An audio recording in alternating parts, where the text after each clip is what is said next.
ভালো করে লক্ষ্য করুন, মায়ের দিকে তাকালেই যেন গা ছমছম করে ওঠে। মা এখানে চতুর্ভুজা। মা শিবের বুকে এক পা আর এক পা মাটিতে রেখে দাঁড়িয়ে আছেন। কি ভয়ঙ্কর রূপ! দন্ত বিকশিত, উদ্গত চোখ, রক্তাক্ত ঠোঁট আর গায়ের রং কালো। দেবীর দুপাশে থাকেন নরমাংস ভক্ষণকারী ডাকিনী যোগিনী। এই বিশালাকার ভয়ঙ্কর মূর্তির নির্মাণ করেছেন মৃৎশিল্পী রঞ্জিত দাস।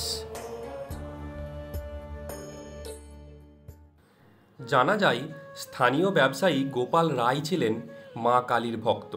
প্রায়ই তিনি দেবীর আরাধনায় মেতে উঠতেন। একসময় সমস্ত ব্যবসা ছেড়ে দিয়ে তন্ত্রসাধক হয়ে যান গোপালবাবু। স্বপ্নাদেশ পেয়ে এই বড় মা কালীর প্রতিষ্ঠা করার কথা ভাবেন তিনি।